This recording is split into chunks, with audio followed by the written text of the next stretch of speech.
This video takes us all the way back to 1989 in Newcastle, Australia, a night that will never be forgotten. On the morning of the 28th of December, Newcastle residents woke up to a sunny day. Christmas spirits were in full force. Everyone was out enjoying the lovely weather. Shops were open, workers were commuting, and families were enjoying the holiday season. Ray Standen, a resident of Newcastle, was recording his daily activities that day, including going to shops in the town center. And as you can see, everything was Christmassy. The whole city was covered in tinsel and other cute Christmassy decorations.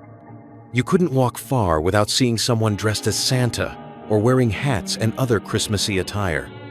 The shops were all committing to the holiday season. Even the local butchers had covered their windows in their latest Christmas offers. Ray went to Clancy's that day, and the atmosphere is so calming, everyone was happy. Doing a great business here. Very busy at Christmas time. Round in Clancy's especially. Merry Christmas to you. And a Merry Christmas to you. Everywhere he went, he was warmly welcomed. The people of Newcastle were truly kind, caring people. You could really feel the Christmas spirit in the air. It's very busy indeed. Plenty of Panadol. Yes. Christmas spirit. Christmas in a spirit. I notice on your ears you have Christmas decorations. Don't worry, they might think I'm a tree. A tree. The whole city was preparing for more holiday festivities in the city center. Fresh cakes and other desserts were being prepared. Ray visited tons of shops that morning, but soon he made his way to Hamilton Cakes, a lovely dessert store. Even the ladies are very busy there, working and working. You're doing a marvelous job. Seconds later, the city was thrown into chaos. At precisely 10:27 a.m., the earth beneath Newcastle ruptured with a force that stunned the nation, a magnitude 5.6 earthquake, one of the most powerful ever recorded in Australia.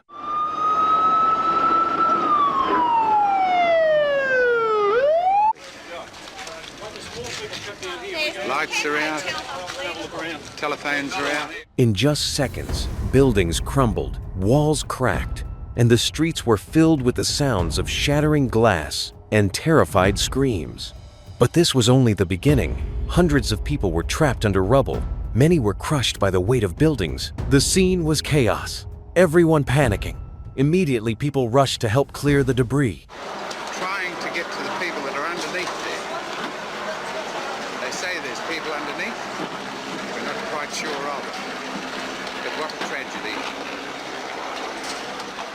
The death toll was initially unknown, but steadily rising. Hundreds of people were thought to be injured, and thousands of buildings had collapsed, including homes and schools. For a country unaccustomed to seismic activity, the shock was overwhelming. The streets were full of distress, both physically and emotionally. Entire neighborhoods were reduced to debris, and the city's infrastructure was pushed to its limits. The psychological toll was just as severe, as survivors struggled to comprehend how such destruction could come from beneath their feet, with no warning at all. I was looking underneath the rubble, I seen this place, I seen a thong standing up. Yes. Put my hand in, and I felt a toe. Yeah. Then we dug out, there he is, jump about 45, 50 I'd say it would be. And he was dead? Yeah.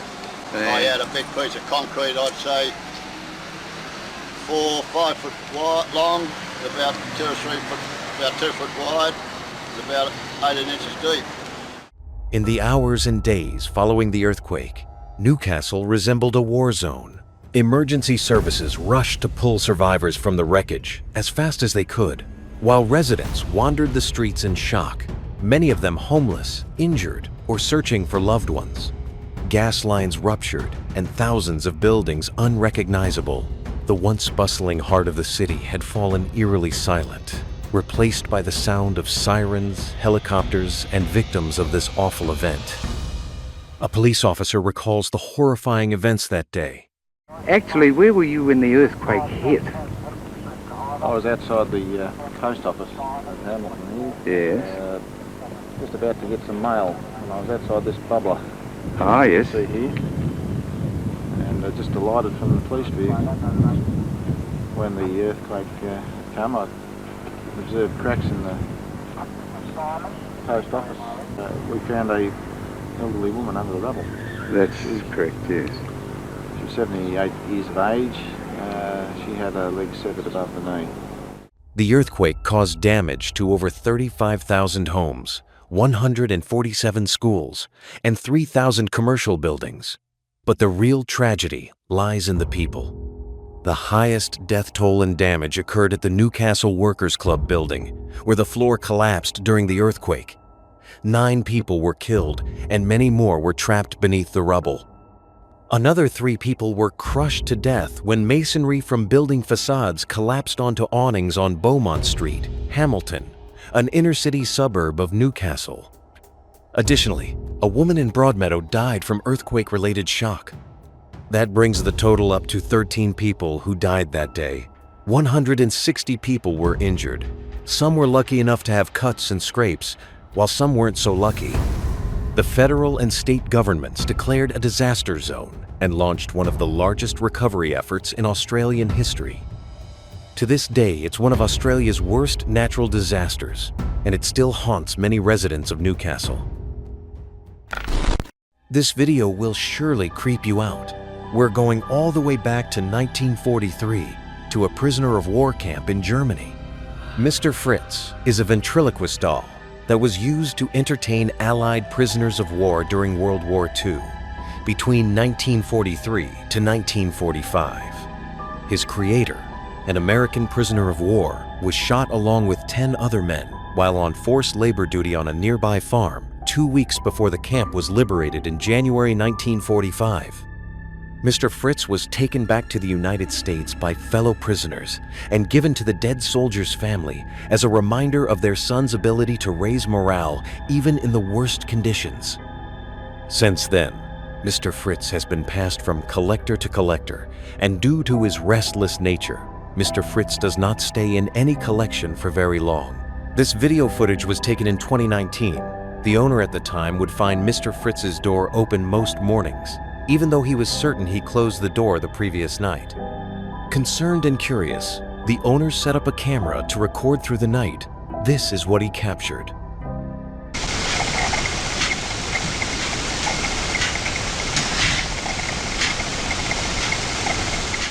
The door suddenly opens, and why this happened he had no clue, and the next night he captured something terrifying.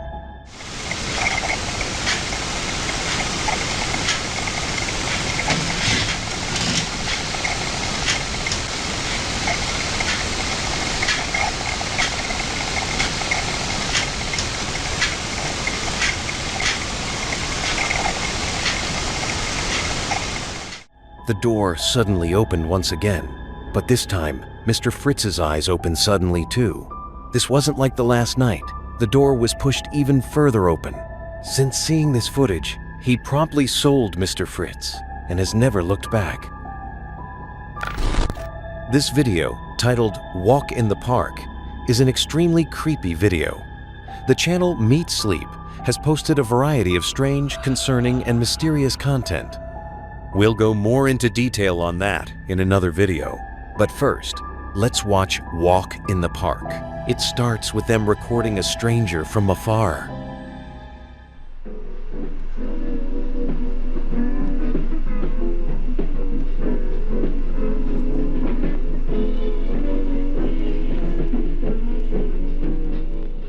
It goes on for quite a while, and it's pretty creepy.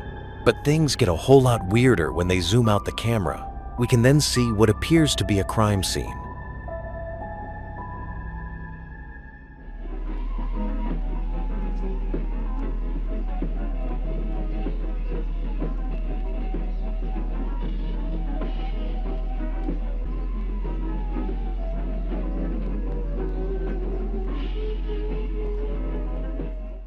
This video was posted in 2019. It has no description, and there's no clear reason for why they uploaded this. What can be seen is a crime scene. With what appears to be a deceased person's body underneath the cloth, police can be seen surrounding the body as if they're discussing what may have happened. Then suddenly at 3 minutes 20 seconds into the video, it cuts to a fast-moving grainy TV screen. What's most concerning is the lack of information. Who is posting these videos? And why are they posting them? There's a lot of speculation online, but I couldn't find definitive answers to those questions.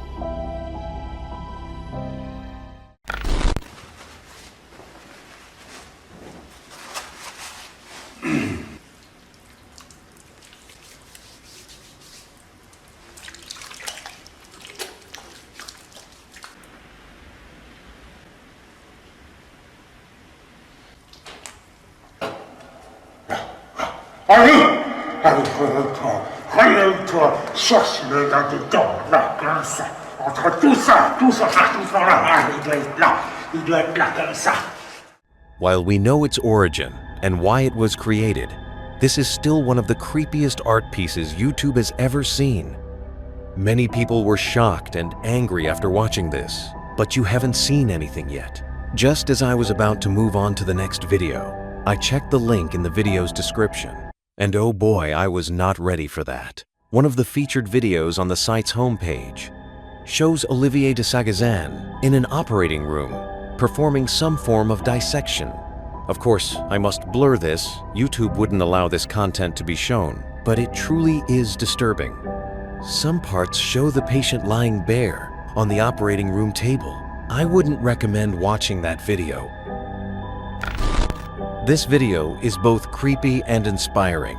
Usually those two never go together, but this truly is a shocking story. In 1999, 3 British men attempted to climb Mount McKinley in Alaska. It's 22,000 feet and the highest mountain in North America. So as you can imagine, it's an unbelievable challenge. During their climb, the men were caught in a blizzard, and this is where they almost lost their lives. They suffered greatly with hypothermia, and they had surreal injuries, such as severe frostbite. Steve Bull had the most shocking visual injuries, such as severe frostbite to his nose. His hands were also severely affected and were completely black. I'm amazed at how calm he is about the whole situation. When we broke out onto the summit plateau, we decided that the wind was too strong in gusts, that if we tried to get on the summit, we stood a chance of being blown off. So we then came across a crevasse ice hole, and we decided to take shelter there. Steve was extremely close to death and was stuck in the harsh conditions for 28 hours before being saved by a rescue crew by helicopter. His friends also suffered from frostbite, but their injuries were nowhere near as severe. That said, his friend Nigel Vardy did have severe frostbite affecting his fingertips and his face. Steve was cold, and we could see that he was going hypothermic. So a decision that Tony and myself made was the best thing we can do is hug Steve and try and keep him warm. He was sort of going sort of delirious in a way, and it was very much a case that he was going in and out of consciousness. Unfortunately, I wasn't able to find out more information about how Steve and his friends are doing today.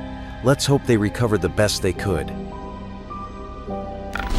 This video, titled Sudden Onset, is unbelievably creepy. It tells a story of a mother that finds her 6-year-old son screaming, going delirious. It shows many pictures of her supposed children with the faces blackened out. It seems like a nightmare. You're the parent of a 6-year-old boy. He's friendly and outgoing and active. Recently he's been sick with strep throat, but in the last couple of days he's been feeling better. Until you wake up early in the morning to the sound of him screaming, and you can't do anything to calm him down. Then the screen suddenly goes black for a while, before returning to pictures of the house bathroom, where she goes into detail about the children playing Bloody Mary and the sad situation that followed. The boy was injured at a sleepover party in the bathroom, where the children were playing Bloody Mary in the mirror, one at a time. The others held the door shut. He panicked and fell back into the tub, banging his head hard off the tap. He was found unconscious and didn't wake up until the next day. But when he did, he couldn't stand to be around any reflective surface. The video ends with her voice trembling before she abruptly goes quiet, and all that can be heard are these strange sounds.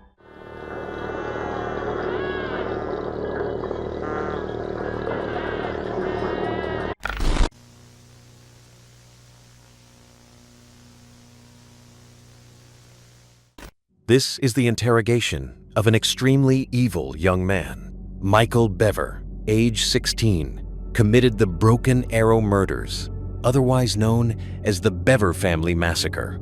On the 22nd of July 2015, in Broken Arrow, Oklahoma, Michael Bever and his brother Robert Bever murdered their parents and 3 of their siblings. It was an extremely brutal murder scene.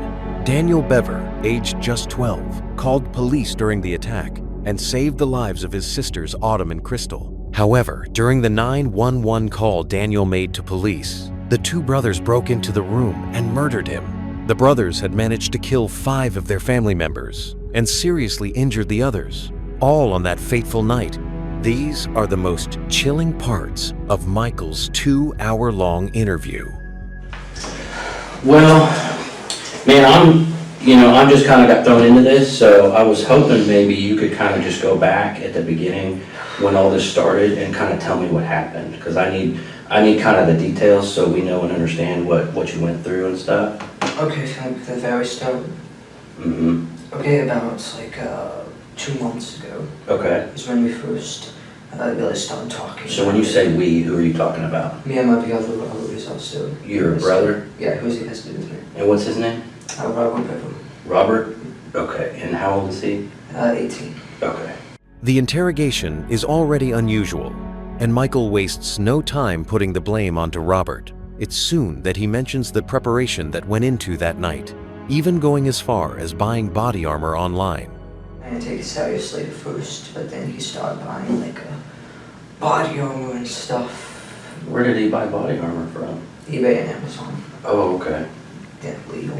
And basically, it just kept escalating. He kept getting burned, and he asked if I wanted any, and I said yes, so he got me my own set. Oh, okay. And then about a month, about like June 30th, is when he came to me and said he found out that he can legally buy guns without permit in Oklahoma, that he could. Okay. And that's when he started planning. He later tells detectives that they bought the murder weapons online, as the original plan didn't work out. Now you said he bought body armor, but you kind of said like a bunch of stuff. Did he buy? What else did he buy besides body armor? Besides body armor, knives, and he was in the middle of buying guns and ammunition. I see. Okay. Where did he buy the knives from? eBay too. Okay. Can you tell me like how many knives or what they looked like or anything like that?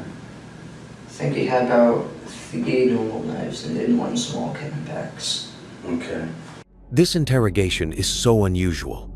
Michael goes into every detail without any expression on his face. He tells detectives Robert had purchased a shotgun and other weapons, along with an extreme amount of ammunition. Robert was planning to use them to murder their family. The guns, where did he start buying guns from? He bought them online. I think the website's like Bud's Gun Shop, and he bought 2 Glocks, 2 Glock 41s, and a shotgun. I forget, it's like a Mossberg, I think. Oh. Bought the Glocks off of a website called Bud's Gun Shop, I think. Okay. And he bought the Mossberg off of the official website, and then had them shipped to like Yogan Gun Club. So they're actually right now waiting for him. And then he bought, I think it was like 250 shotgun rounds. Okay. On eBay. Not eBay, but on some website. And then I think he bought close to 1,000 rounds for the Glocks. Wow. Okay. And but he still. Oh, so he was supposed to have to pick those up. Yeah, they're supposed to pick them up today. He constantly tries to shift the blame onto Robert, telling detectives he didn't want to do it, and that he only stabbed 1 person, his younger brother Christopher. Yeah, and he started planning it. Okay. And I went along with it because I didn't see it the way I thought I wouldn't want to do it. I very quickly learned tonight that I didn't. Okay, that you didn't want to do it? I don't want to do it. I didn't, just because I didn't kill anyone. Okay. I stabbed someone. Who did you stab? My younger brother, Christopher. Christopher? How old's Christopher? 9, I think. What did you stab him with? My knife. What was Christopher doing when you stabbed him? He was laying on the bathroom floor. Robert was also stabbing him. Robert asked me to go over and help him. So I stabbed Christopher and then...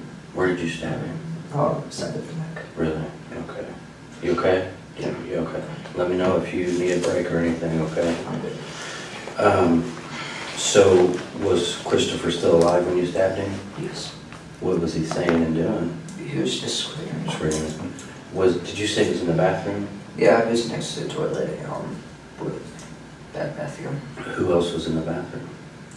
I think Victoria might have been in there. About Victoria? Yeah, my 4-year-old sister. 4-year-old, okay. He chillingly describes the murders in a monotone voice, showing no emotion, and says he didn't kill anyone, while also saying he stabbed Christopher in the neck. He didn't even know his sister Victoria's age. She was 5, and they brutally murdered her that night. We're talking about the ammunition being delivered, making plans. Tell me more about making plans and what you guys talked about. Making plans, we plotted every night, and I started realizing we were actually going to do this on the second night, and so I started getting ready. When was that? You second night, what do you mean? July 1st. Okay. Because we started June 30th. That's when you started making the plan? Yeah, that's when we found out you could buy guns legally. We later find out that Robert Bever had that night's plans all written down in his journal he kept under his bed. The only difference is the murder weapon. The guns were at the gun shop waiting to be picked up, and the ammunition was arriving at the house later that day. But they decided tonight was the night. They couldn't wait any longer. Why did he want to do it? Kill people? Yeah.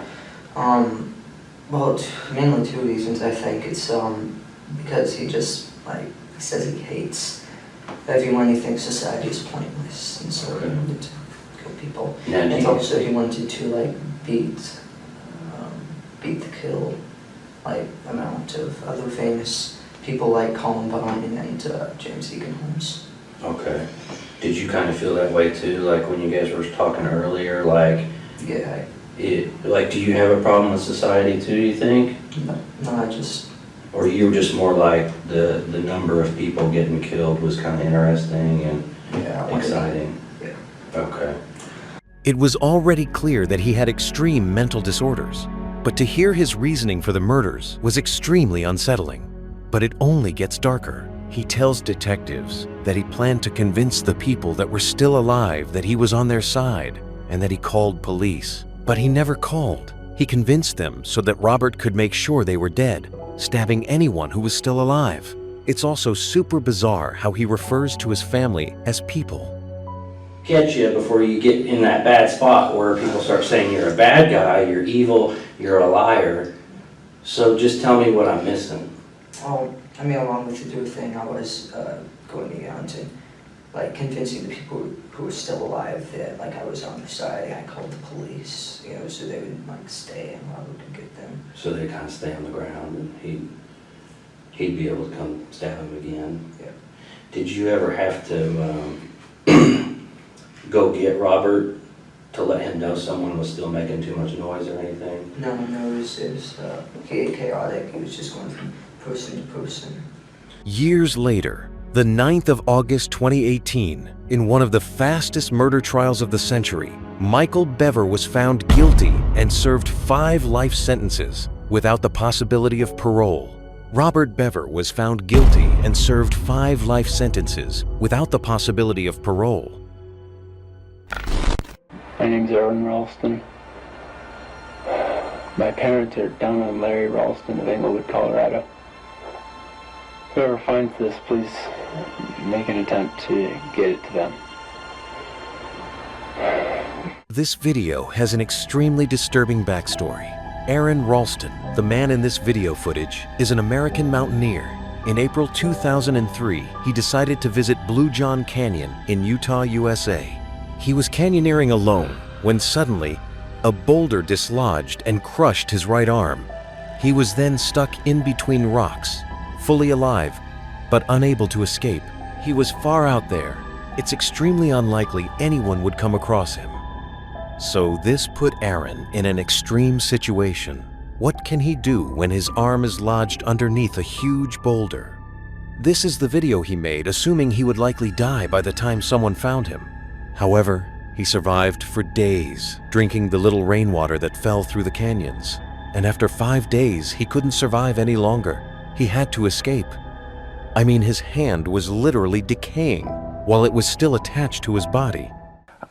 I stuck the knife down in and at my thumb at that spot, and it slid in like I was sliding it into a pat of warm butter, and it went in. I couldn't feel it, of course, but it went in about a ½ inch, and then this hissing sound of gas, the decomposition gas is releasing from inside my arm. It appalled me. It was a gruesome concept that my hand was decaying while still attached to my body. So his only option? To cut off his arm, keeping him stuck in place. Amazingly, against all odds, cutting his arm off saved his life. He described this event in a later video after his escape. It came to me, this epiphany that I could break the bones, because my arm was caught so tightly, and this pow sound went kind of echoing through the canyon. And with the smaller blade, then I actually started the amputation. The smaller one was still a little more sharp. He chillingly describes in detail having to cut his arm off. Truly an unbelievable situation. This is what his arm looks like today. A fun fact for you, this was actually made into a movie called 127 Hours. It is one of my favorite movies.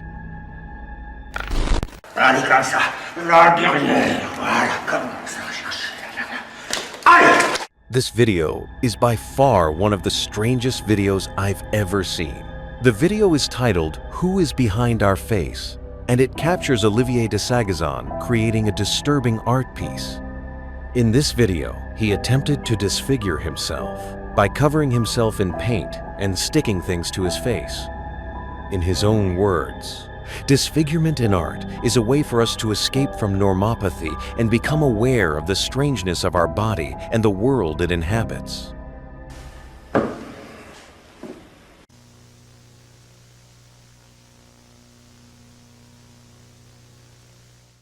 On the 4th of February, 2021, in Luna County, New Mexico, police officer Darian Jarrett pulled over a white Chevy pickup on Interstate 10 near mile marker 101 as a part of a Homeland Security investigation. The driver, Omar Felix Cueva, was under investigation for drug trafficking. His previous rap sheet was unbelievable. The amount of charges this man had was crazy. For a little backstory so you understand, Homeland Security asked Darian's sergeant if there would be available units to assist them with pulling over Omar Cueva on I-10 if the opportunity came. Darian's sergeant said there would be available units to assist on the 4th of February, and on this day, Jarrett's sergeant spoke with him about looking for a white Chevy pickup and if he saw it, to initiate a traffic stop. But only if Jarrett created his own probable cause to stop Cueva and do a search of his vehicle. During the traffic stop, Cueva fired multiple shots at the officer. 1251 SOCOM, traffic.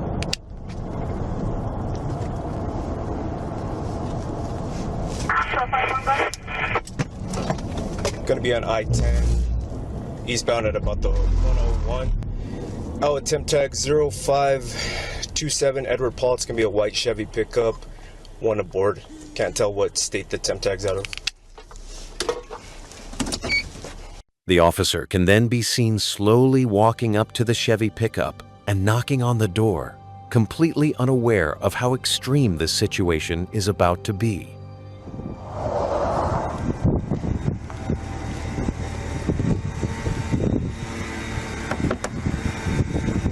Afternoon, sir. My name's Darian Jarrett. I'm with New Mexico State Police. The reason for the stop is your window tint's a little too dark. Yeah. You mind if I open the door? Or if you want to roll down the window more. It's dark? Yeah. All right. Do you have insurance for the vehicle? Yeah. Where is it? It's with the wallet. Do me a favor. Come with me to my vehicle. That way I can run your name and date of birth, and then that way I can get my return, okay? The suspect acts extremely suspicious. The officer repeatedly tries to get him to exit the vehicle, but he's not going anywhere.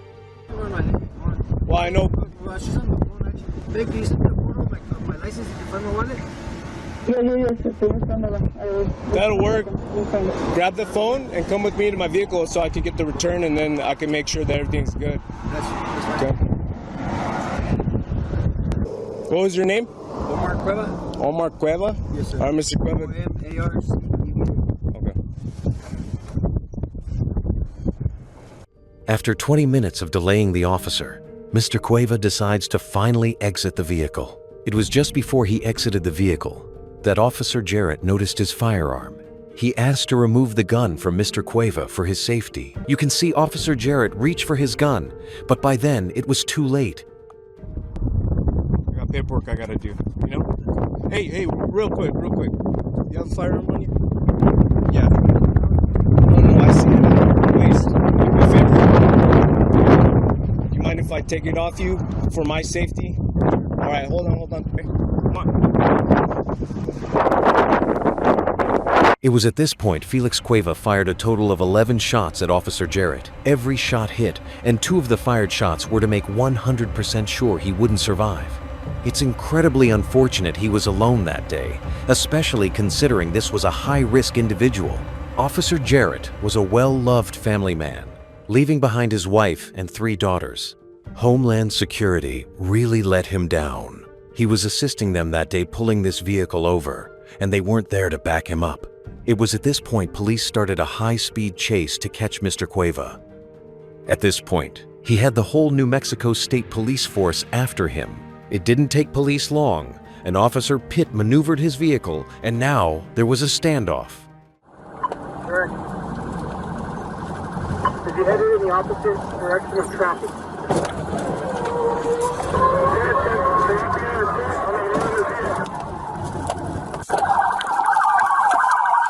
In a shocking standoff, Felix Cueva shot the officer, but fortunately it was not fatal and he got right back up. Here we have another point of view, where you can clearly see every officer running over and returning fire. The officer he shot was fine, but Mr. Cueva did not survive.